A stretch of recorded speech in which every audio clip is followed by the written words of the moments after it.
Muy buenos días a todos y todas. En esta oportunidad comenzaremos con uno de los primeros temas de nuestra materia, que es estructura electrónica y molecular de compuestos orgánicos.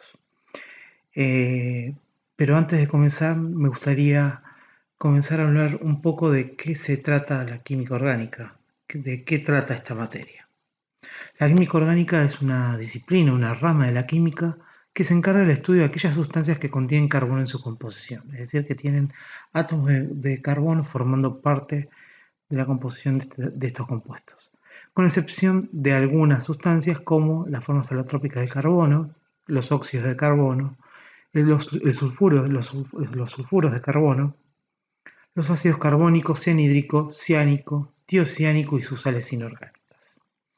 En un primer momento se llamó orgánicos a estos compuestos porque se pensaba que eran derivados únicamente de seres vivos. Sin embargo, a partir del siglo XIX, el alemán Friedrich Wöhler logró sintetizar por primera vez un compuesto orgánico, la urea, que es el que se muestra mediante esta reacción que se muestra aquí abajo, calentando un compuesto inorgánico, el cianato de amonio, a cierta temperatura, para obtener este compuesto, dando por fin esta idea de que estos compuestos solamente estaban presentes en la materia de origen biológico. A partir de ese momento, los seres humanos fueron capaces de sintetizar compuestos orgánicos en el laboratorio. Dado que el carbono cumple un rol fundamental en la química de estos compuestos, analizaremos las propiedades de este elemento, pero antes nos gustaría que recordemos algunas cuestiones vinculadas con la configuración electrónica y los orbitales. ¿Qué entendemos por orbital atómico o por orbital en general? Un orbital es una región del espacio donde es probable hallar un electrón, ¿sí? Existen diferentes tipos de orbitales con diferentes geometrías o formas, y su tamaño y energía se incrementa de nivel a nivel. Si nosotros recordamos que un átomo está conformado por distintas partículas subatómicas, neutrones, protones y electrones, las partículas que aportan masa a ese átomo se localizan en el núcleo, y los electrones estarán formando parte de una zona, de una región del espacio de ese átomo, que es la de mayor tamaño, que conocemos como nube electrónica. Ahora bien, todos esos electrones estarán organizados de una determinada manera en niveles y subniveles de energía que conocemos como configuración electrónica. Esa configuración electrónica da cuenta de cómo se ordenan los distintos electrones del átomo en distintas capas o niveles de energía y subniveles en los cuales podremos encontrar una determinada cantidad de orbitales, ¿sí? En un subnivel S podemos encontrar hasta un orbital S, en un subnivel P hasta 3 orbitales P, en un subnivel D hasta 5 orbitales D, y en el F hasta 7 orbitales F, ¿sí? Aquí a la derecha se muestra la geometría de algunos de estos orbitales, ¿sí? El orbital S es esférico, mientras que el orbital P es bilobular, es decir, está formado por dos lóbulos, y los orbitales D y F existen numerosos orbitales con distintas geometrías. En este caso se muestran solamente dos y tienen más de dos lóbulos. En estos orbitales es donde podremos encontrar organizados a los electrones como máximo de a pares, ¿sí? De esto es lo que determina el principio de exclusión de Pauling, que dice que en un orbital no puede haber más de dos electrones. Entonces, ¿qué particularidades tiene el átomo de carbono? El carbono es un elemento no metálico que tiene un número atómico de 6, un Z igual a 6, pertenece al grupo 4A o 14 de la tabla periódica, se lo conoce como tetrelos. Se los denomina de esta manera a estos elementos, a los que pertenecen a este grupo, debido a que poseen 4 electrones de valencia o 4 electrones en su capa más externa. Si nosotros tenemos en cuenta las reglas de armado, las reglas de Aubath, que veíamos en la pantalla anterior, la configuración electrónica para el carbono es la siguiente: 1s2, 2s2, 2p2, donde el coeficiente, el número que aparece adelante, indica el nivel 1 y 2 son los niveles ocupados por electrones, la letra indica el subnivel S o P, Y si contamos el total de los números que suman, si hacemos la suma total de los exponentes, obtendremos el número total de electrones que se corresponde con el número de protones presentes en el núcleo para el átomo neutro. Si tenemos en cuenta solamente los electrones del nivel más externo, capa de valencia, podemos tener lo que se denomina la configuración electrónica externa. Y si analizamos esos distintos subniveles, el S y el P, para el nivel 2, veremos que esos electrones comenzarán a organizarse de la siguiente manera, ocupando los subniveles de menor energía primero y luego los de mayor energía, siguiendo el principio de exclusión de Pauling, ¿sí? Y completando el nivel siguiente de energía de manera tal de que los electrones vayan acomodándose desapareados. Es decir, que primero se completa el subnivel S con 2 electrones apareados y el restante de los 4 electrones de valencia totales quedan desapareados cada uno en uno de los 3 orbitales P que dispone el carbono en su nivel 2. Aquí a la izquierda se muestra la distribución espacial de los orbitales atómicos en el átomo de carbono, ¿sí? Si observamos esa esfera más interna, es la que corresponde al orbital S del nivel 1, la más externa, el orbital esférico del nivel 2S, el orbital S del nivel 2, y finalmente tendremos 3 orbitales bilobulares que se disponen hacia los ejes de X, Y y Z, que corresponden a los 3 orbitales del nivel 2 correspondientes al subnivel P, ¿sí? Los 3 orbitales P, PX, PY y PZ. Entonces, ¿qué características dan al carbono el hecho de que sea tetravalente, que tenga 4 electrones de valencia? Bueno, en primer lugar, que sea un elemento tetravalente. Si tenemos en cuenta la regla del octeto de Lewis, para poder completar ese octeto, el carbono necesita compartir sus electrones con átomos de manera tal de poder formar 4 uniones covalentes, ¿sí? Y de esa manera alcanzar el número total de 8 electrones en su capa externa. En segundo lugar, el carbono tiene la particularidad de poder concatenarse, es decir, de formar enlaces homonucleares carbono-carbono. Esta es una particularidad que no tienen todos los elementos, son pocos los elementos que pueden formar enlaces covalentes átomo a átomo del mismo elemento, y esto le da la ventaja al carbono de poder formar numerosos tipos o configuraciones estructurales que pueden ser lineales, ramificadas o cíclicas, como las que se muestran en las figuras de aquí de la derecha. Si vemos el butano, que es una molécula lineal, el isobutano, que es una molécula ramificada, y el ciclobutano, que es una molécula cíclica. Las 3 tienen la misma cantidad de átomos de carbono, pero cambian la conectividad de los átomos, es decir, se conectan de distinta manera formando distintos tipos de estructuras lineales, ramificadas y cíclicas. Por otra parte, el carbono tiene la capacidad de enlazarse con hidrógeno y con otros elementos, a los que llamamos heteroátomos, como el oxígeno, el nitrógeno, el fósforo y el azufre, que son sumamente abundantes en las moléculas biológicas, en las biomoléculas, pero además pueden enlazarse a otros elementos, como los halógenos, que simbolizaremos a partir de ahora con la letra X, con metales y otros. ¿Sí? Aquí abajo vemos 3 ejemplos, el caso del cloroformo, que es un compuesto que tiene, además de hidrógeno y carbono, tiene átomos de cloro en su composición, el formaldehído, que es un compuesto oxigenado, es decir, que tiene, además de tener carbono e hidrógeno, posee oxígeno, y la metilamina o metanamina, que posee carbono, hidrógeno y nitrógeno en su composición. En general, los compuestos orgánicos presentan, además de carbono, hidrógeno como un elemento secundario en su composición, pero como veremos más adelante, no todos los compuestos orgánicos presentan hidrógeno. Y por último, una característica muy importante del átomo de carbono es la posibilidad de formar enlaces tanto simples como múltiples, es decir, que podemos encontrar al carbono participando de diversas multiplicidades de enlace u órdenes de enlace. Esto da lugar a que pueda formar enlaces simples, dobles o triples, ya sea con átomos del mismo elemento o con otros átomos, con otros tipos de elementos.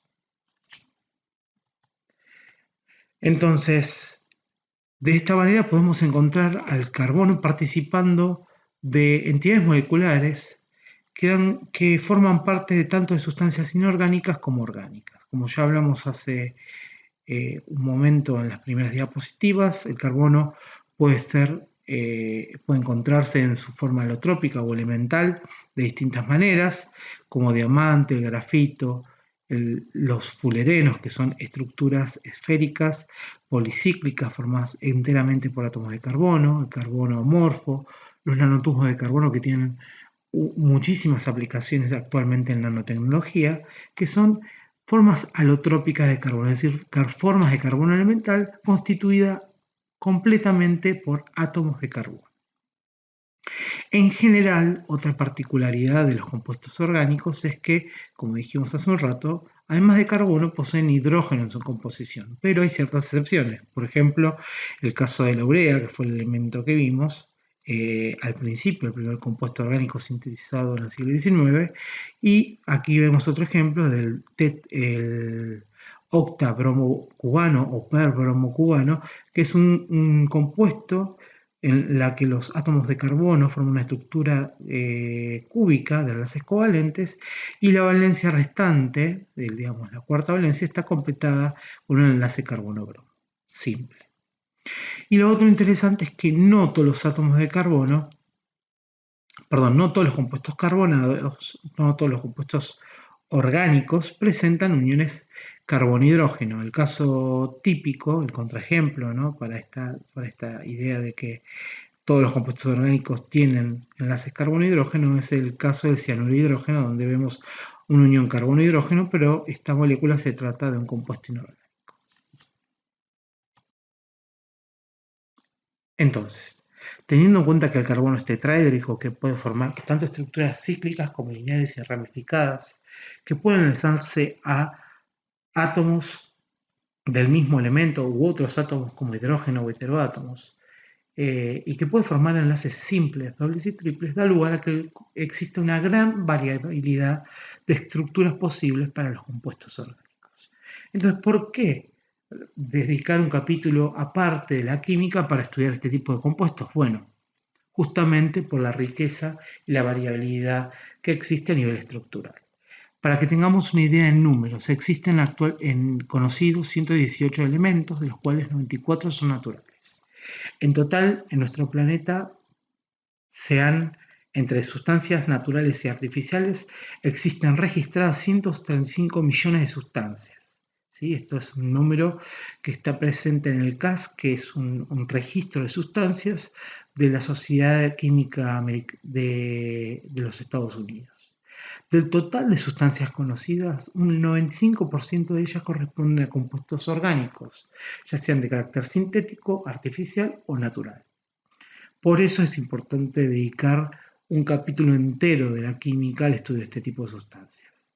Para tener un poco dimensión de la importancia de estos compuestos están presentes o incluyen a compuestos sumamente importantes para la vida, como es el caso de las biomoléculas, las sustancias biológicas, pero también son importantes a nivel industrial porque los compuestos orgánicos son derivados de combustibles de origen fósil, como el gas natural y el petróleo, están presentes en los plásticos, en las pinturas, es decir, en gran cantidad de materiales que nos rodean en nuestra vida cotidiana, son parte de los agroquímicos y los agrotóxicos que se utilizan en la agricultura a gran escala, son en muchos de ellos, la gran mayoría son medicamentos, es decir, que tienen implicancias directas en la salud humana, entre otras utilidades que le dan importancia a esta familia de compuestos.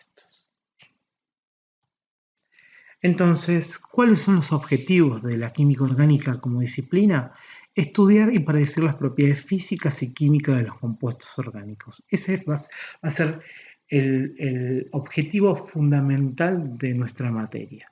Y para ello es necesario comprender cómo están constituidos estos compuestos a escala o nivel submicroscópico, es decir, conocer cuál es la constitución y la distribución electrónica de las entidades moleculares, principalmente moléculas, pero también pueden ser iones y otras especies químicas que estudiaremos a lo largo de la materia, para poder de alguna manera comprender qué es lo que ocurre a escala macroscópica o observable. Si nosotros nos vamos a centrar en el estudio de este tipo de esta relación, la relación estructura-propiedades. La relación estructura-propiedades es sumamente importante porque a partir del conocimiento de la estructura, es decir, la distribución de los electrones en la molécula o ion molecular, la geometría electrónica y molecular de esa entidad molecular, la polaridad de los enlaces y de las moléculas, vamos a poder explicar y predecir propiedades químicas, es decir, la reactividad de los compuestos orgánicos y las propiedades físicas. Y esto nos va a permitir no solo separar y purificar compuestos orgánicos, sino además sintetizarlos en el laboratorio. Entonces, para poder comenzar a estudiar la estructura electrónica molecular de los compuestos orgánicos, comenzaremos a estudiar las moléculas orgánicas más sencillas. Y el compuesto orgánico más sencillo que existe en la naturaleza es el metano. El metano es una sustancia que es un gas de temperatura ambiente y presión normal. Su fórmula molecular es carbono, hidrógeno 4 y se estima que es el compuesto orgánico más abundante del universo. Probablemente sea luego de la molécula de agua y del amoníaco el tercer compuesto binario más abundante, compuesto y compuesto binario más abundante del universo. Experimentalmente tenemos cierta información acerca de la molécula de metano desde hace mucho tiempo y algunas de esas informaciones son las siguientes, ¿no? Se sabe que es un compuesto que es apolar, no polar, que tiene una geometría molecular tetraédrica, es decir, que los átomos de hidrógeno que están conectados al único átomo de carbono se orientan hacia los vértices de una estructura piramidal de base trigonal, hacia los vértices de un tetraedro. Los ángulos de enlace hidrógeno-carbono-hidrógeno son de 109.5 grados, como se muestra aquí en la figura de la derecha. Todos los enlaces carbono-hidrógeno son idénticos entre sí, tienen la misma longitud de 1,1 angstroms y además, a priori, esta información no puede ser predicha a partir de su fórmula molecular. Esto es importante tenerlo en cuenta porque a partir de la fórmula química carbono, hidrógeno 4, nosotros no podemos predecir información como los ángulos de enlace y la longitud de esos enlaces. Por eso es que podemos hacer uso de distintas teorías para poder obtener o predecir esa información. En química orgánica vamos a utilizar distintos tipos de fórmulas. Una fórmula que ustedes ya conocen de la química inorgánica es la fórmula molecular o fórmula molecular condensada, que me indica la calidad y cantidad de átomos de cada elemento que constituyen esa entidad molecular, o en este caso esta molécula. También conocemos la notación de puntos o fórmula o estructura de Lewis, en las que se muestran los átomos, los símbolos químicos de cada uno de los átomos que participan de la molécula, y con puntos se representan los electrones correspondientes a cada uno de los elementos. En este esquema lo que se muestra es que los 4 electrones del carbono se comparten con un electrón del átomo de hidrógeno, de manera de formar 4 pares de electrones que corresponden a los 4 enlaces covalentes carbono-hidrógeno. La fórmula estructural o fórmula desarrollada también se la llama fórmula de Lewis en ocasiones. Esos pares de electrones representados con puntos se los reemplaza por líneas que conectan al átomo de carbono con el hidrógeno. Cada línea representa a ese par de electrones que forma parte de la unión covalente. Esta idea de que el enlace covalente se forma a partir de pares de electrones compartidos surge con la idea del octeto de Lewis, ¿no? Con la noción, es complementaria a la noción de la regla del octeto, que establece que los átomos tenderán a reaccionar cediendo, aceptando o compartiendo electrones en el caso de compuestos covalentes, en el caso de que un no metal se enlace químicamente con otro no metal, de manera tal de completar su capa más externa con 8 electrones. Ahora, esto permite conocer de cierta manera cómo se distribuyen los electrones para formar los enlaces covalentes, es decir, los 4 enlaces de este carbono tetravalente. Sin embargo, no existe ninguna información en esta fórmula que es plana, indicios de que la molécula pueda tener una disposición espacial distinta a la que nos da la información experimental. No podemos predecir a partir de esa fórmula que la molécula sea tetraédrica.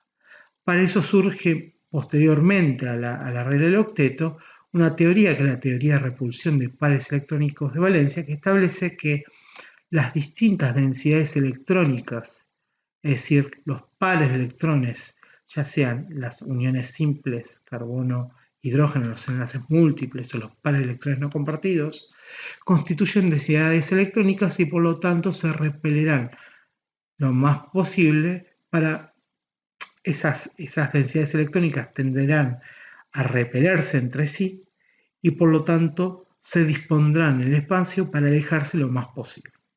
Esto dará lugar a que los átomos de hidrógeno se orienten hacia los vértices de un tetraedro, ocupando el átomo de carbono una posición central en esa pirámide de base trigonal. Entonces, para poder mostrar de alguna manera la geometría o la forma de esa molécula, que es tetraédrica, no nos alcanzan con las fórmulas que vimos anteriormente y surge un nuevo tipo de fórmula que se conoce como fórmula de líneas, cuñas y guiones. Las líneas lo que indican es que los átomos que están conectados por esa línea comparten el plano en el que están dibujadas, es decir, que en este caso el hidrógeno, el carbono y este hidrógeno forman parte del mismo plano, que es el plano de la pantalla, o en el caso de que ustedes lo estén escribiendo en una hoja, en el plano de sus hojas. La cuña, que es esta línea que es más oscura, lo que muestra es que el átomo de hidrógeno sale hacia afuera del plano de la pantalla, mientras que el guión, que es esta línea que está punteada, lo que indica que este átomo de hidrógeno se encuentra hacia atrás del plano representado por los átomos que están incluidos en el mismo plano de la pantalla. Es decir, que tendremos átomos que están en un mismo plano, que son los que estén dibujados con línea, átomos que salen fuera del plano, que son los que representaremos con el guión, y átomos que van hacia atrás del plano, que representaremos con esa línea punteada. Hasta aquí contamos entonces con dos teorías químicas que nos dan elementos para poder explicar no solo cómo se forman los enlaces covalentes en el caso de la regla del octeto, es decir, formando enlaces covalentes a partir de pares de electrones compartidos, o múltiples pares de electrones compartidos, en el caso de que sean enlaces dobles o triples, como veremos más adelante, sino que además contamos con otra teoría, que es la teoría de repulsión de pares de electrones de valencia, que nos permite predecir la geometría electrónica a partir de la repulsión electrostática generada por las nubes electrónicas de los electrones compartidos. Como los electrones tienen la misma carga negativa, se repelen y eso lleva a que los átomos se dispongan en el espacio lo más alejados posible entre sí. Sin embargo, estas teorías no nos alcanzan para poder explicar otra información que puede obtenerse experimentalmente, que es la longitud del enlace. Sabemos experimentalmente a partir de datos de difracción de rayos X que todos los enlaces miden 1,10 Armstrong. Y esa información a priori no la podremos predecir a partir de estas fórmulas o del conocimiento que hemos analizado hasta este momento. Así es que surgen otras teorías que son las teorías químico-cuánticas y entre ellas analizaremos la más sencilla, que es la teoría del enlace de valencia. La teoría del enlace de valencia postula que, al formarse un enlace covalente, ocurre un solapamiento de orbitales atómicos proveniente de los dos átomos que participan de ese enlace. Cuando esto ocurre, se dará lugar a la formación de un nuevo enlace cuyas propiedades, longitud, energía del enlace, etc., resultarán del tipo de orbitales atómicos involucrados en ese traslape o superposición de orbitales. Aquí abajo se muestra el ejemplo de la formación del enlace en la molécula de hidrógeno. Según esta teoría, cada uno de los orbitales 1s, que son esféricos de la molécula de hidrógeno, en este caso de los dos átomos de hidrógeno que todavía no han formado la unión, se solaparán de manera parcial, generando una nueva región del espacio que constituye la unión el enlace covalente hidrógeno-hidrógeno. Esa unión permitirá el acercamiento de los núcleos y los electrones estarán compartidos en ese nuevo lugar del espacio que corresponderá al enlace covalente. ¿Cómo aplicamos esta teoría para la molécula de metano?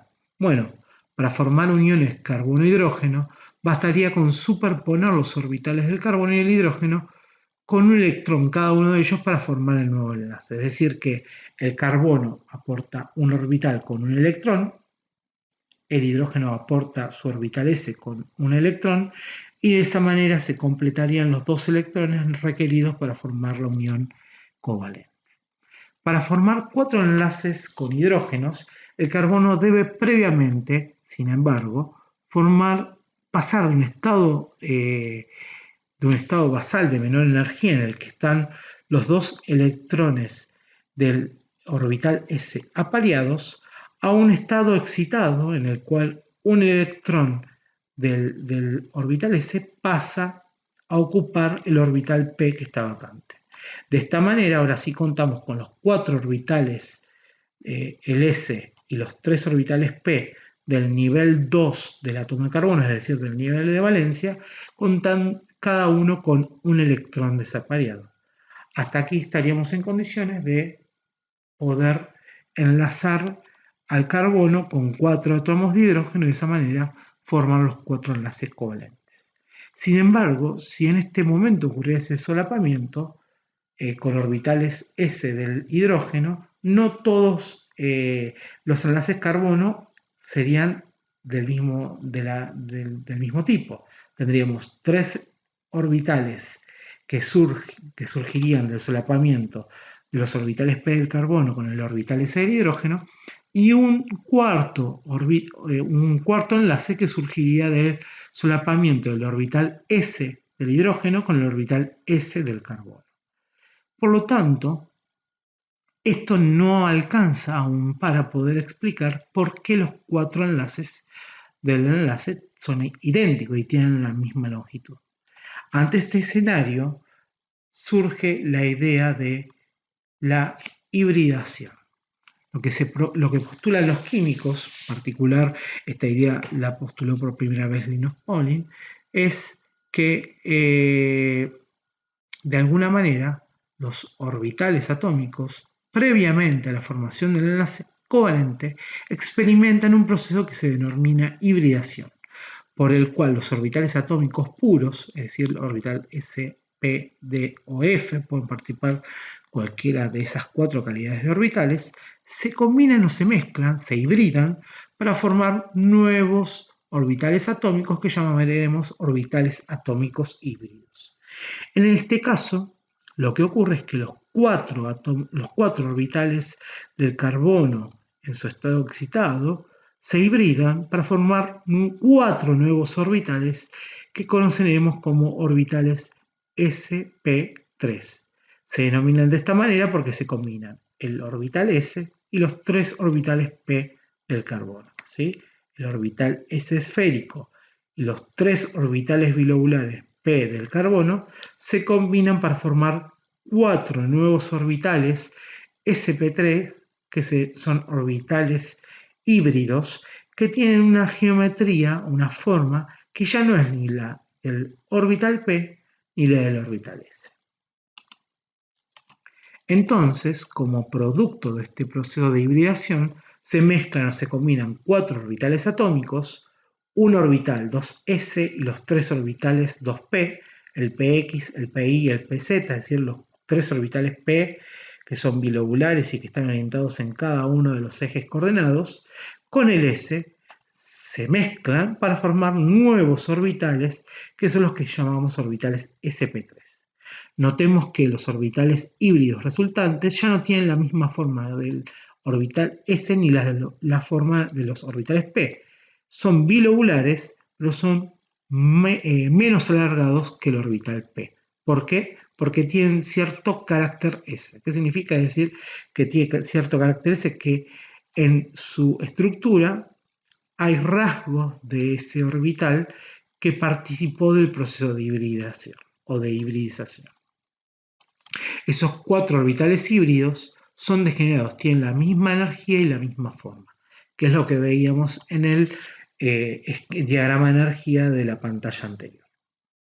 Entonces, ahora sí, lo que va a ocurrir es que para poder formar las uniones con el carbono, entre el carbono y el hidrógeno, se solaparán el orbital híbrido sp3 con un electrón que aporte el carbono con el orbital esférico S del hidrógeno, y de esa manera se formará el enlace que llamaremos el enlace sigma sp3s, indicando cuáles son de esta manera los orbitales atómicos que participan de ese solapamiento.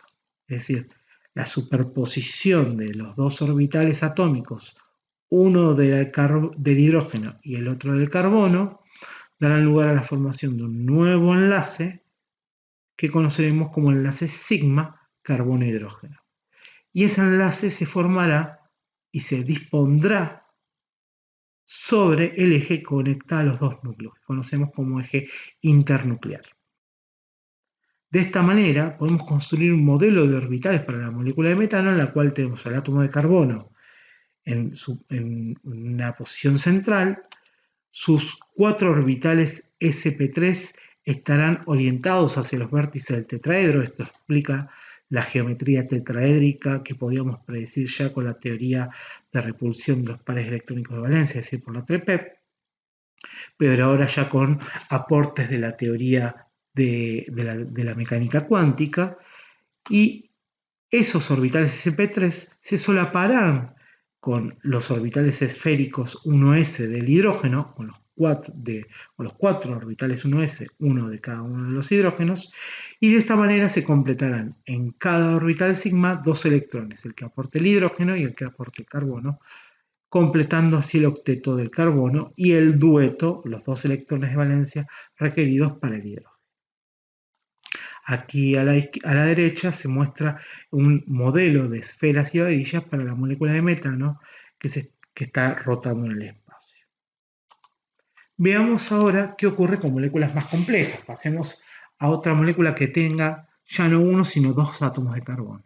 Y en este caso tenemos la molécula de etano. El etano es un compuesto de fórmula carbono-hidrógeno 2, carbono 2, hidrógeno 6, y fórmula mínima o fórmula empírica carbono-hidrógeno 3. ¿Sí? La fórmula empírica o fórmula mínima era la que indicaba la mínima relación de átomos de cada elemento. La fórmula estructural o desarrollada, en la que podemos mostrar todos los enlaces carbono-carbono, carbono-hidrógeno, es decir, no solo vemos la cantidad y calidad de átomos, sino cómo están conectados entre sí, podemos observar la conectividad. Y lo otro que podemos ver o dibujar o representar es la fórmula de líneas, cuñas y iones. En este caso lo que vemos, lo que está representado es la molécula de etano con la notación de líneas, cuñas y iones, y se indican las longitudes del enlace que se obtiene experimentalmente por difracción de rayos X y el ángulo del enlace carbono-hidrógeno-carbono. ¿Sí?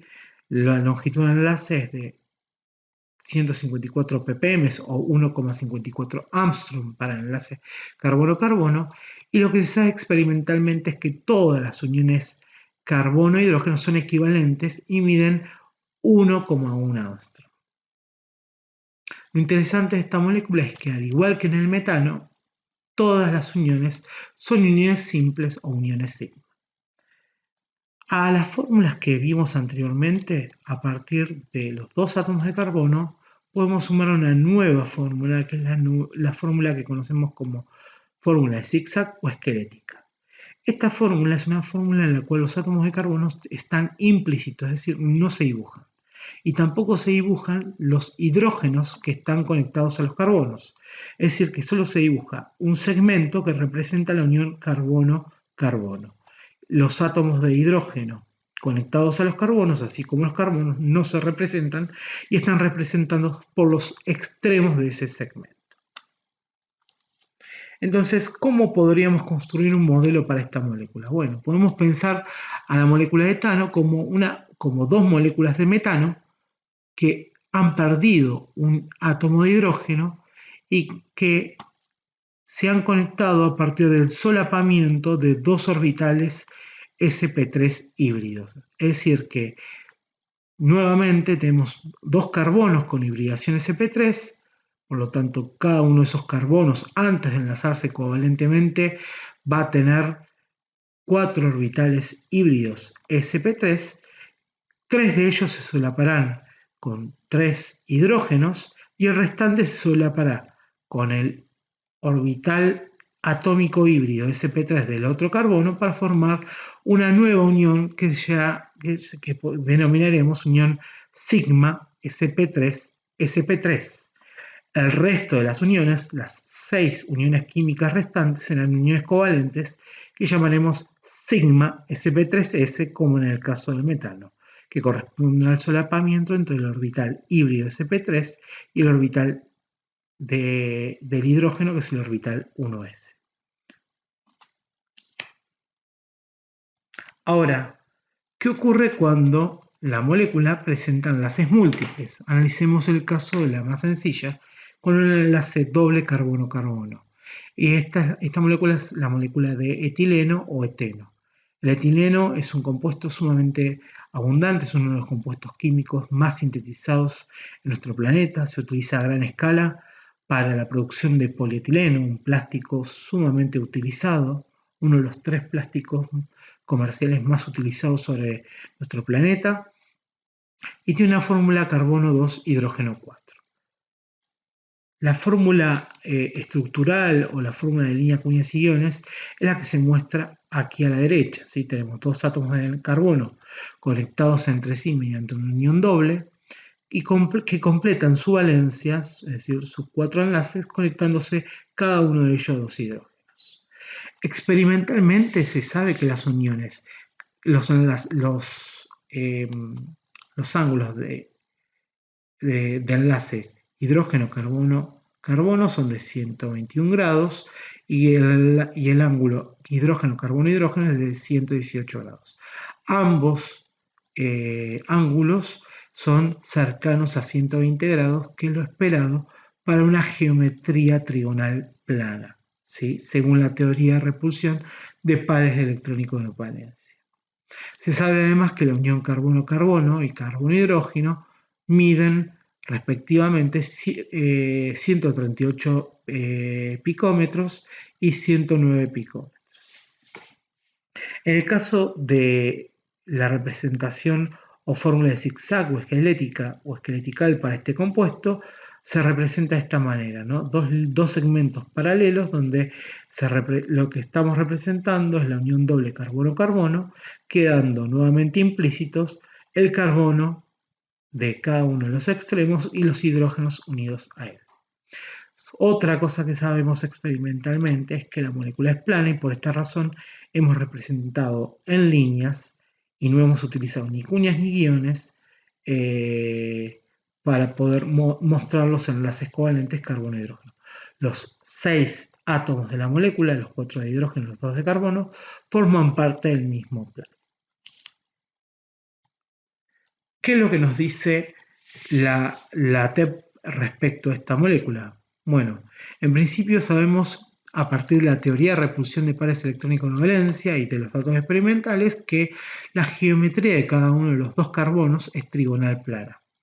Por eso veíamos que Si analizábamos a los átomos conectados a cada uno de los carbonos, se disponían hacia los vértices de una estructura trigonal.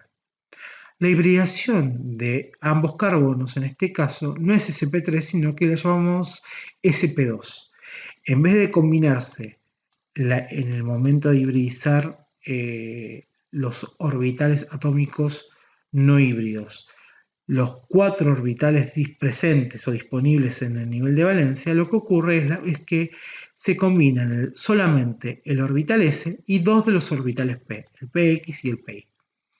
De esta manera se forman 3 orbitales híbridos que llamamos sp2, porque se combina el S y 2 orbitales P.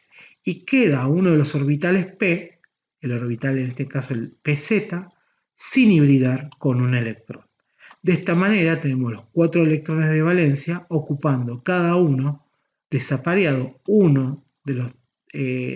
cada uno de los orbitales híbridos que participarán formando uniones covalentes de tipo sigma, y tendremos un orbital P con un electrón.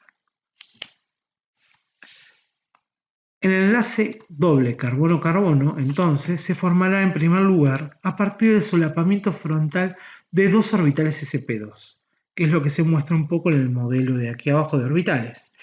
Los 2 carbonos que forman parte de la unión solaparán sus 2 orbitales sp2, ya no sp3 como en el caso del etano y el metano, y formarán una unión sigma sp2-sp2, compartiendo 2 electrones, aportando cada uno de ellos un electrón a la unión.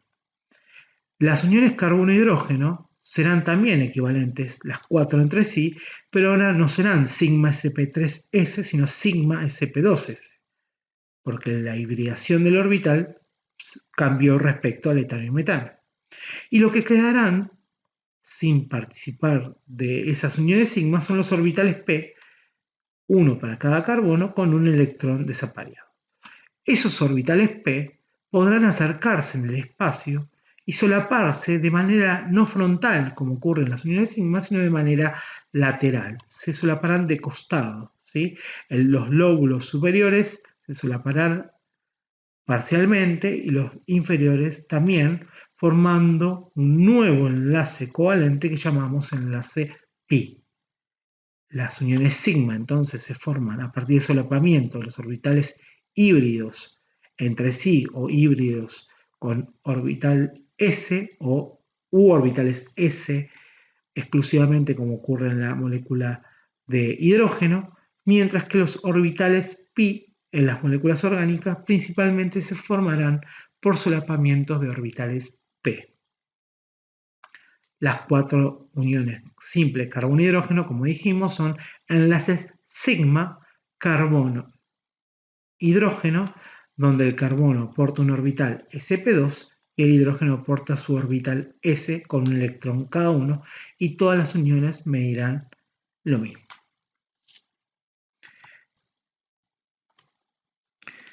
Analicemos ahora qué ocurre en el caso de las moléculas que poseen un triple enlace carbono-carbono. La molécula más sencilla que posee un enlace triple carbono-carbono es la molécula de acetileno o etino, que posee fórmula molecular carbono 2, hidrógeno 2, y una fórmula mínima o empírica carbono-hidrógeno.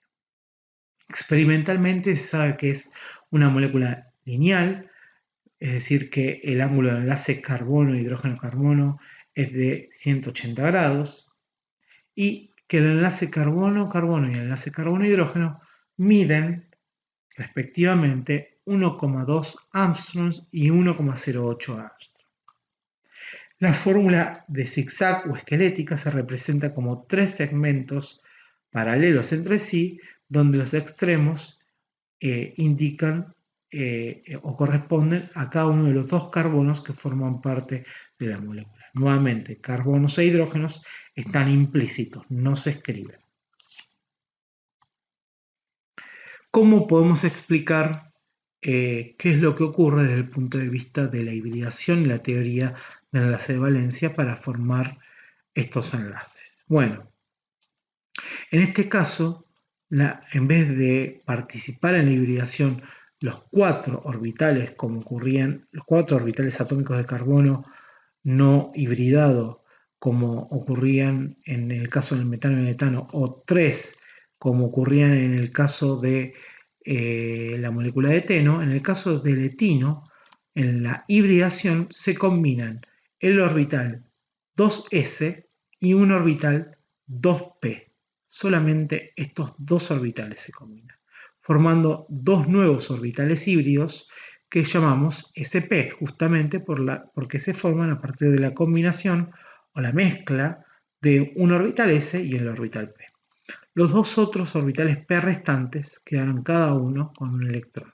Es decir que lo que tendremos en esos orbitales híbridos se dispondrán de la siguiente manera, ¿no? Uno de los orbitales híbridos apuntando en una dirección, el otro hacia la otra dirección, y luego tendremos los 2 orbitales p bilobulares ortogonales entre sí, es decir, perpendiculares, formando un ángulo de 90 grados. En cambio, los dos orbitales híbridos estarán dispuestos sobre una misma línea recta con generando un ángulo de 180 grados.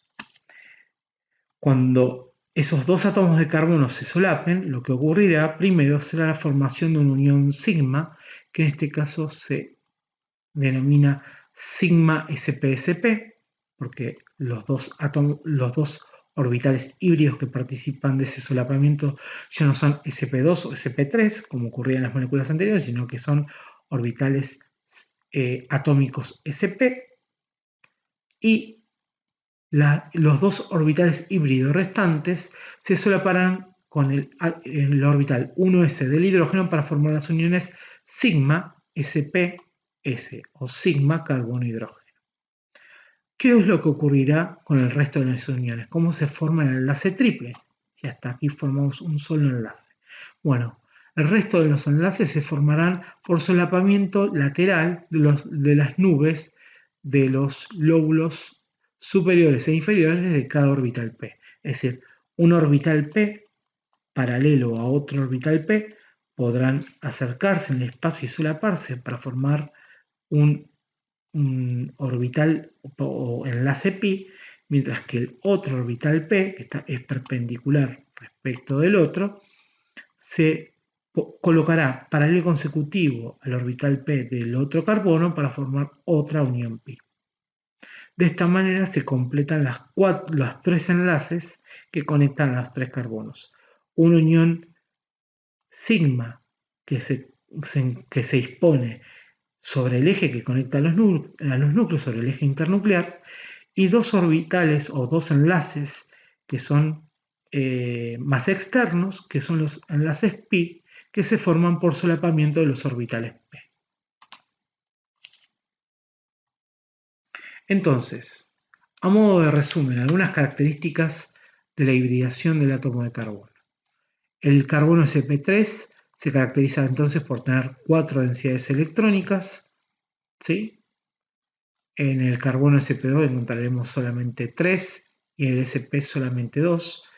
Cuando hablamos de densidades electrónicas nos vamos a referir a los grupos de electrones que corresponden a enlaces simples, múltiples o pares de electrones no compartidos en heteroátomos. La geometría electrónica y molecular para el carbono, que no posee pares de electrones libres, serán la misma y será tetraédrica en el caso del carbono sp3, trigonal plana, porque estará definida por la formación de las uniones sigma en el caso de la unión del carbono con hibridación sp2, y finalmente será lineal con un ángulo de enlace de 180 grados en el caso del carbono con hibridación sp. ¿Cuántos orbitales híbridos tendrá cada átomo previamente a la formación de los enlaces? Bueno, en el caso del orbital sp3 tendremos 4 orbitales híbridos, en el caso y ningún orbital sin hibridar.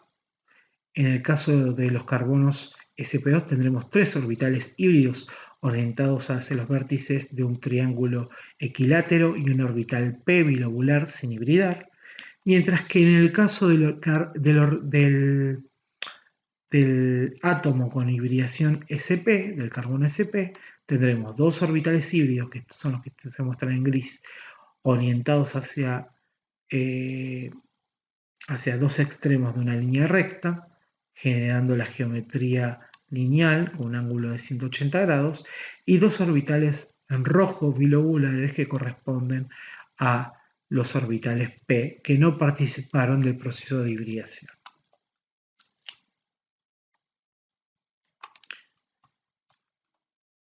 ¿Qué otras características aportarán o presentarán cada una de estas hibridaciones? Bueno, cuando tenemos un carbono sp3, veamos un poco la distribución de enlaces, no tendremos uniones pi y tendremos 4 uniones sigma o uniones simples.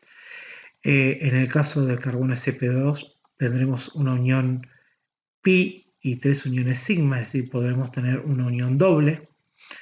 Y en el caso del orbital sp2 vamos a tener dos enlaces que serán pi y dos uniones que serán sigma, teniendo dos patrones o distribuciones de enlaces posibles.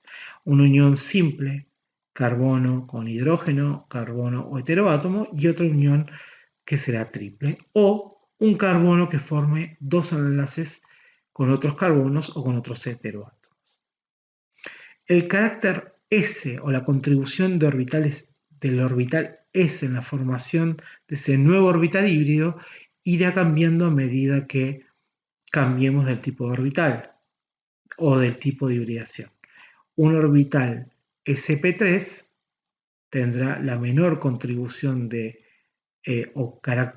orbital S, porque se forma a partir de la combinación o mezcla de un orbital S y tres orbitales P, es decir, que es un 25% S y 75% de carácter P, mientras que el menor carácter P o mayor carácter S se dará en el orbital o en la hibridación de tipo sp, donde se combinan solamente un orbital S y un P para formar los dos orbitales híbridos sp.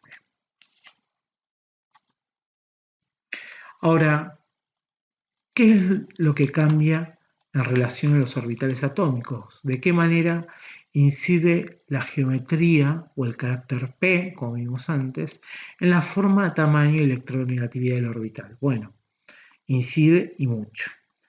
Al aumentar el carácter P, es decir, cuando el orbital híbrido se parece más a un orbital bilobular P más alargado, el orbital se hace menos esférico, menos parecido a un orbital S, y justamente se alarga más. Esto es lo que pasa cuando pasamos de un SP a un SP2 o a un SP3.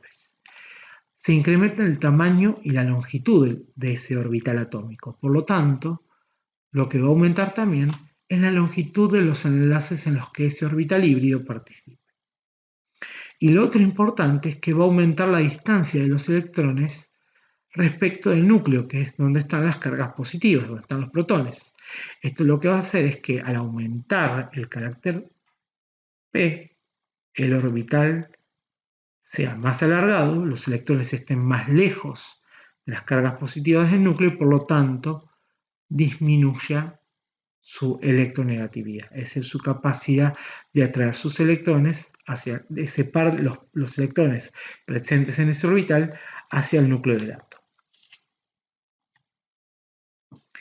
Hagamos ahora un resumen de lo que vimos en relación a los tipos de enlaces. Dijimos que podemos tener dos tipos de uniones. Una unión sigma, que se forma por solapamiento de orbitales atómicos de manera frontal a lo largo del eje internuclear, como vemos aquí representado la formación de un orbital sigma sp3, mientras que el solapamiento de orbitales para formar el enlace pi se da a partir de orbitales P que se solapan de manera lateral, ya no a lo largo del eje internuclear, sino por encima y por debajo de ese eje. Esto va a hacer que la unión pi sea más externa respecto a la unión sigma y por lo tanto sea más susceptible al ataque de especies reactivas. De hecho, veremos que esto tendrá un impacto en la reactividad de la molécula y como veremos más adelante, hará que estas uniones sean las que reaccionen primero frente a determinado tipo de reactivos.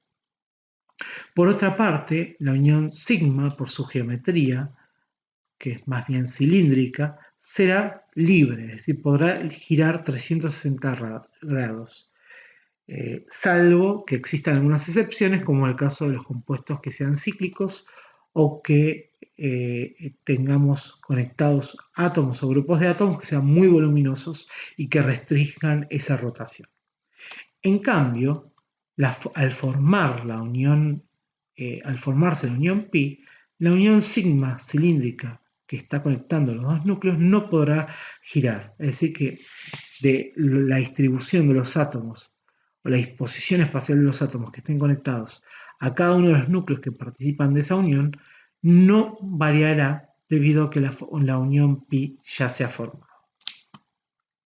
¿Qué tipo de orbitales atómicos se solapan o se combinan para formar cada enlace? Bueno, en el caso de los orbitales sigma, se solapan generalmente en compuestos orgánicos, orbitales de tipo S en el caso del hidrógeno y en el caso del carbono y otros heteroátomos, orbitales sp, sp2 y sp3. En cambio, las uniones pi o los orbitales moleculares pi o m viene de orbital molecular y esto lo veremos más adelante, se forma a partir del solapamiento de la combinación de orbitales p. Por último, la hibridación de los átomos que dará lugar a la formación de cada de estas uniones, en el caso de las uniones sigma, podrá ser cualquiera de ellas, ¿sí? Es decir, que el carbono o el heteroátomo podrá ser sp, sp2 o sp3. Sin embargo, para formar uniones pi, solamente podrán hacerlo aquellos átomos de carbono o heteroátomos que tengan hibridación sp o sp3, o sp2, dado que si la hibridación fuera sp3, ese átomo no dispondría de orbitales p para poder aportar a la formación del enlace covalente pi. Entonces, resta ahora analizar qué ocurre con las longitudes del enlace carbono-carbono, carbono-hidrógeno. Hagamos un resumen de los datos experimentales que hemos observado para las distintas moléculas. Lo que hemos visto fue que si uno analiza los datos teniendo en cuenta la hibridación de cada uno de los átomos de carbono, vemos que a medida que aumenta el carácter P del átomo, la longitud del enlace sigma carbono-hidrógeno, así como la longitud de los enlaces carbono-carbono, aumenta.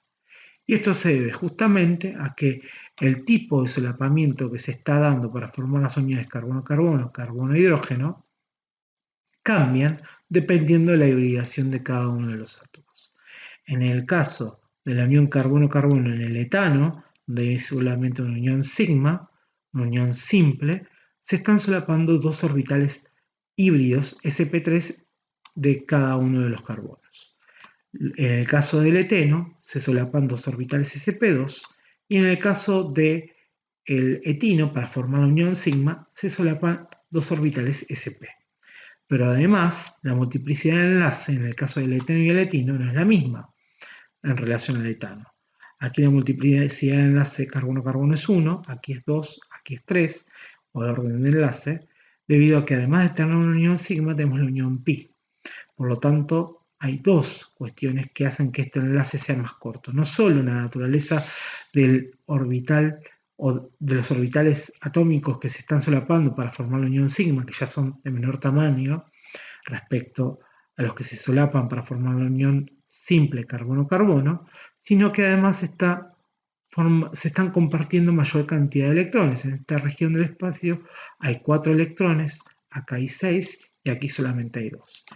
Al aumentar la densidad electrónica, aumenta la atracción de los núcleos y eso también podría contribuir a la contracción o a una disminución en la longitud del enlace. Pero en principio, con analizar las uniones sigma, podemos explicar claramente por qué las longitudes del enlace carbono-carbono fueron variando, ¿no? El mismo análisis podemos hacer para las uniones simples carbono-hidrógeno. En el etano se está solapando un orbital sp3 con un orbital s para formar la unión sigma sp3s. Aquí se está formando un solapamiento sp2s para formar una unión sigma sp2s y aquí un solapamiento entre un orbital atómico del carbono S y un orbital S del hidrógeno para formar una unión sigma sp3s. En este caso, el orbital que aporta el carbono es el determinante para explicar las diferencias de longitud de esos tres enlaces, dado que el hidrógeno siempre aporta el mismo orbital, que es el orbital 1s. Veamos ahora un ejemplo. Analicemos qué ocurre en esta molécula que es el 1-buteno. El 1-buteno, representado en una estructura de zigzag, ahí tenemos, o esquelética, aquí vemos claramente cuando tenemos más de dos carbonos porque se la llama zigzag, ¿no? Porque justamente los átomos de carbono se van indicando en los vértices de la estructura, son 4 átomos de carbono, cada extremo hay un carbono, y en los puntos de inflexión de los segmentos, donde se conectan segmentos que cambian la trayectoria, hay un carbono. Tenemos 1, 2, 3, 4 átomos de carbono, estos dos conectados por una unión doble carbono-carbono, como se muestra en esta fórmula desarrollada. Lo que sabemos es experimentalmente que los ángulos de enlace son de 1,5, 1,49 y 1,34 Armstrong, pero tratemos de pensar a qué enlace corresponde cada longitud. Y tratemos de predecir la longitud de cada uno de estos enlaces teniendo en cuenta lo que hemos estudiado hasta el momento. Para poder hacer esto, lo primero que tenemos que hacer entonces es identificar la hibridación de cada átomo de carbono. Si hacemos eso y vemos la conectividad, los átomos de este extremo, los que están señalados en azul, cada uno están conectados a 1, 2, 3 átomos, a un carbono, un hidrógeno y otro hidrógeno. Cuentan con 3 densidades electrónicas, la unión simple, una unión doble. Por lo tanto, este carbono, por contar con 3 densidades electrónicas, es un carbono sp2, al igual que este carbono. Los dos carbonos restantes forman 4 uniones simples, es decir que estos carbonos van a ser sp3. Y la geometría en cada caso va a ser trigonal plana para los carbonos sp2 que están en este extremo, los que estaban en azul, y tetraédrica para los dos carbonos con hibridación sp3. Y eso es lo que estamos mostrando con esta fórmula de líneas, cuñas y guiones. Ahora, ¿qué orbitales se están solapando para formar cada tipo de enlace? Bueno, algo importante para destacar, y un poco esto lo podemos deducir a partir de lo que ya hemos discutido hasta el momento, es que cuando se forma un enlace múltiple, un enlace doble o un enlace triple, una de las uniones va a ser sigma y las restantes van a ser uniones pi. Para poder formar la unión pi, se requiere que cada átomo que participa de esa unión tenga un orbital p sin hibridar. Por lo tanto, como estos dos átomos forman una sola unión pi y otra unión sigma, la hibridación de cada átomo es sp2. En cambio, como en estos dos átomos todas las uniones son simples, no hay uniones múltiples, no hay orbitales p sin hibridar, la hibridación va a ser sp3. Entonces, tratemos de identificar, hemos identificado la hibridación, tratemos de identificar o nombrar cada uno de los enlaces. En el primer caso, en este enlace doble, tendremos entonces una unión sigma, sp2-sp2, porque se formará por solapamiento de un orbital sp2 que aporte cada uno de los carbonos, y una unión pi, que se formará con el orbital p que no ha participado de la hibridación de cada uno de los carbonos.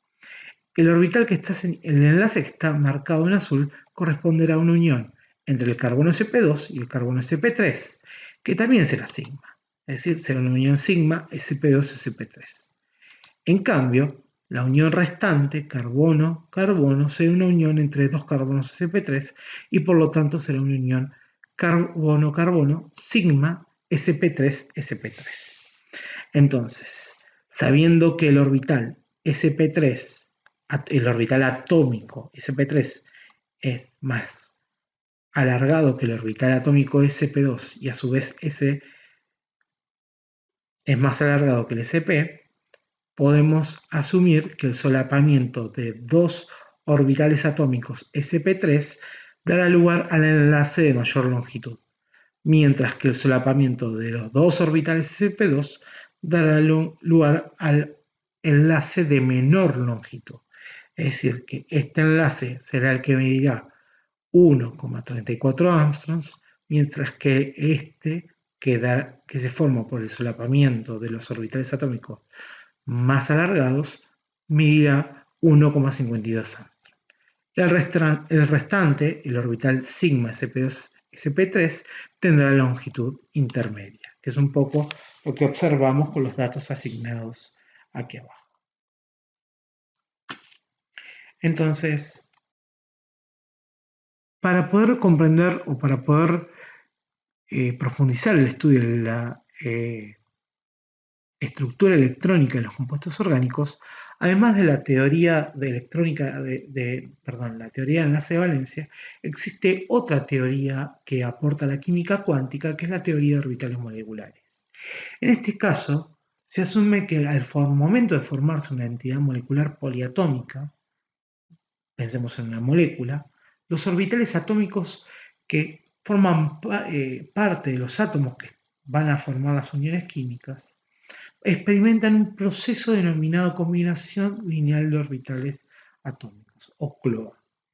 Pensemos que desde la mecánica cuántica, un orbital es una función, puede ser representado como una función matemática que expresa la probabilidad de encontrar ese electrón. ¿Sí?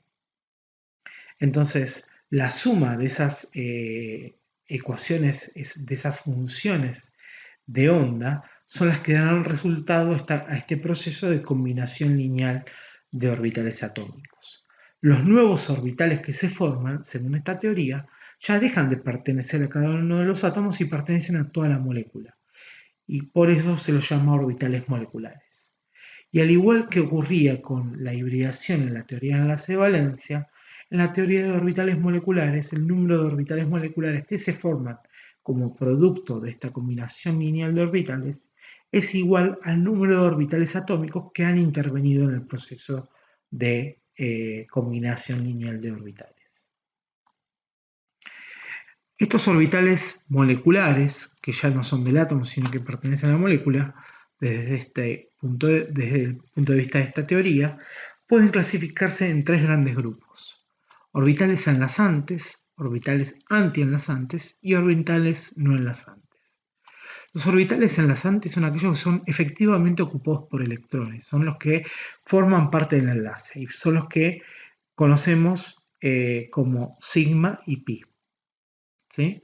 Los enlaces que desde la teoría del enlace de valencia se formaban por la superposición de orbitales, ahora representan a un orbital molecular enlazante sigma, si se solapan orbitales s o híbridos, y orbital pi o orbital molecular pi enlazante si se solapan lateralmente orbitales p. Habrá otro tipo de orbitales que llamaremos antienlazantes, que son orbitales de mayor energía, que suelen estar desocupados y que no participan en la formación del enlace covalente. Y estos se simbolizan marcando un asterisco a la letra griega que simbolizaba al enlace sigma o pi de la teoría de enlace de valencia. Entonces, veamos en el caso qué es lo que ocurre, por ejemplo, en la formación de la molécula de hidrógeno. Cuando se forma el enlace hidrógeno-hidrógeno, ¿sí? El orbital 1s de un hidrógeno y el orbital 1s del otro se combinan, se suman sus funciones de onda, de manera tal de dar lugar a dos orbitales nuevos moleculares que van a ser sigma hidrógeno-hidrógeno enlazante y sigma hidrógeno-hidrógeno antienlazante, y por eso se lo indica con ese asterisco. Los electrones, ¿dónde estarán? Alojados en el orbital de menor de energía. ¿Sí? Este proceso de combinación lineal de orbitales dará lugar a la formación de dos orbitales, uno de menor energía en relación a los orbitales atómicos de partida y otro de mayor energía, que será el que estará desocupado y será el orbital no enlazante. ¿Sí? Aquí a la derecha se muestra, por ejemplo, el solapamiento de dos orbitales p para formar un enlace pi en la molécula de eteno, ¿sí? Cuando esos orbitales atómicos p se sumen o se combinen linealmente, se sumen sus funciones de onda, se formarán dos orbitales, que serán el orbital enlazante pi y el orbital antienlazante, que es tetralobular, ¿sí? Que es el orbital antienlazante pi. Notemos que ya sea en el caso del antienlazante sigma como en el antienlazante pi, los electrones están, si estuvieran ocupando esos electrones, estarán alejados de ambos núcleos, no estarían en la zona internuclear como ocurre en el caso de la unión del orbital sigma hidrógeno-hidrógeno o como ocurre en este caso, en el caso del orbital pi enlazante, donde los electrones están en la región más cercana a los núcleos, manteniendo la conectividad de los núcleos. Por eso es que los electrones tienden a alojarse, si son electrones del enlace, en estas regiones del espacio, en los orbitales enlazantes, mientras que en los no enlazantes tienden a estar vacantes y cumplen funciones importantes al momento de explicar la reactividad de estas especies químicas. Finalmente, tenemos otros orbitales que se denominan no enlazantes y se simbolizan con la letra N, que suelen alojar a los electrones no compartidos o libres de los heteroátomos, ¿sí? Estos orbitales son sumamente importantes a la hora de poder explicar propiedades físicas y químicas de moléculas que tengan heteroátomos, oxígeno ni nitrógeno, estudiaremos más adelante, en esas moléculas. Entonces, por último, analizaremos qué ocurre con los compuestos orgánicos que presentan heteroátomos. Hasta ahora estudiamos hidrocarburos, moléculas que tienen carbono e hidrógeno en su composición. Los heteroátomos son elementos distintos a carbono e hidrógeno que suelen adquirir la hibridación del carbono al que están unidos. ¿Sí? Veamos algunos ejemplos. En el caso del metanol, tenemos el caso una molécula en la cual el carbono tiene hibridación sp3 porque forma tres uniones simples, tres con hidrógeno y una con oxígeno. El oxígeno adquiere la misma hibridación sp3. En el caso del acetaldehído, que es una molécula con dos carbonos, uno sp3 y otro sp2, el oxígeno adquiere la hibridación del carbono al que está conectado por un doble enlace carbono-oxígeno y los dos pares de electrones libres del oxígeno quedan sobre el oxígeno, ahora veremos, ubicándose o alojándose en orbitales específicos. Y en el caso del acetonitrilo tenemos una unión triple carbono-nitrógeno. El nitrógeno, al igual que el carbono al que está conectado, poseen una hibridación sp. ¿Qué ocurre con estos electrones que están simbolizados en azul que no participan de la unión? Es decir, son electrones no enlazantes o pares de electrones libres. Tratemos de analizar la distribución electrónica del átomo de oxígeno en una molécula como la del metano, ¿sí? Dijimos recién que el oxígeno tiene una hibridación de tipo sp3, debido a que está conectado a un carbono sp3. Por lo tanto, formará dos uniones simples, que serán uniones sigma, carbono-oxígeno y carbono-hidrógeno. Como el oxígeno es sp3, en su nivel de valencia, en su nivel 2, habrá 4 orbitales híbridos sp3 antes de que este elemento se enlace covalentemente al carbono o el hidrógeno. Ahora, a diferencia del carbono, el oxígeno tiene 6 electrones de valencia, que se acomodarán siguiendo la regla de Hahn, ¿no? Se irán acomodando de manera de reducir el apareamiento. Por lo tanto, tendremos dos orbitales sp3 que estarán completos y dos que estarán parcialmente llenos o parcialmente incompletos, es decir, cada uno con un electrón. Estos dos orbitales que están completos, corresponderán a los orbitales que alojan a los pares de electrones no compartidos, es decir, que Ahora, no solo sabemos que el oxígeno tiene pares de electrones sin compartir, como podemos predecir a partir de la estructura de Lewis que podemos escribir gracias a siguiendo la regla del octeto, sino que además podemos saber exactamente en qué orbital está alojado ese par de electrones. Estos orbitales sp3, que no participaron de la hibridación, corresponden en el átomo a orbitales no enlazantes, que justamente alojarán a los pares de electrones no compartidos. Los dos orbitales híbridos restantes con electrón cada uno formarán las uniones sigma, carbono-oxígeno, y oxígeno-hidrógeno. Es decir, que se solaparán uno de esos orbitales de sp3 del oxígeno con el S del hidrógeno para formar la unión sigma, oxígeno-hidrógeno, y al otro formará la unión sigma, sp3, carbono-oxígeno. Analicemos ahora el caso del acetaldehído. En esta molécula tenemos nuevamente un átomo de oxígeno con 6 electrones de valencia, pero ahora la hibridación es sp2, porque el oxígeno está conectado a un carbono sp2. Esto significa que tendrá 3 en su nivel de valencia. Previamente a la formación del enlace covalente, habrá 3 orbitales híbridos sp2 y un orbital p. Para formar la unión doble carbono-oxígeno, tendremos una unión sigma y una pi. Por lo tanto, el orbital p tendrá que alojar uno de los 6 electrones de valencia del orbital p del átomo de oxígeno para poder solaparse con el orbital p del carbono y de esa manera formar una unión pi. Los 5 electrones restantes del oxígeno ocuparán los orbitales híbridos sp2 atómicos. 2 de esos orbitales atómicos estarán ocupados por 2 pares de electrones, que serán pares de electrones no enlazantes o pares de electrones libres. Estos orbitales sp2 atómicos serán orbitales no enlazantes en la molécula.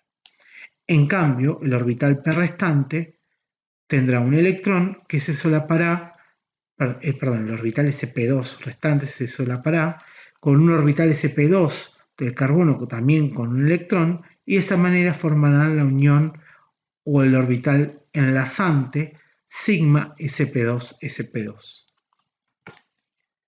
Por último, en la molécula de acetonitrilo tenemos una unión carbono-nitrógeno triple. El nitrógeno, que posee 5 electrones de valencia, es un átomo con hibridación sp. En ese nivel de valencia tendrá, antes de enlazarse covalentemente al carbono, 2 orbitales híbridos sp y 2 orbitales no híbridos p. Los 2 orbitales p participarán de las 2 uniones pi y uno de los orbitales p participará de las uniones sigma. Recordemos nuevamente que del enlace múltiple, un enlace siempre es sigma y los restantes, en este caso 2, serán enlaces pi. Por lo tanto, para formar cada unión pi, el nitrógeno aportará un electrón que junto con los electrones del carbono también localizados en orbitales p formarán las uniones pi. Los otros 3 electrones se acomodarán en orbitales sp de manera tal de que un orbital sp quedará ocupado con un par de electrones libres, es decir, que ese orbital sp será un orbital no enlazante, y el orbital sp restante quedará con un electrón desapareado que al solaparse con el orbital sp del carbono formará la unión sigma carbono-nitrógeno sigma sp-sp. Bien. Entonces, a modo de resumen, el átomo de carbono es un elemento tetravalente. En moléculas siempre forma 4 enlaces covalentes. Veremos que esta cantidad de enlaces puede reducirse en otras especies químicas menos estables como los carbocationes, los radicales, pero en las moléculas neutras siempre se forman 4 enlaces.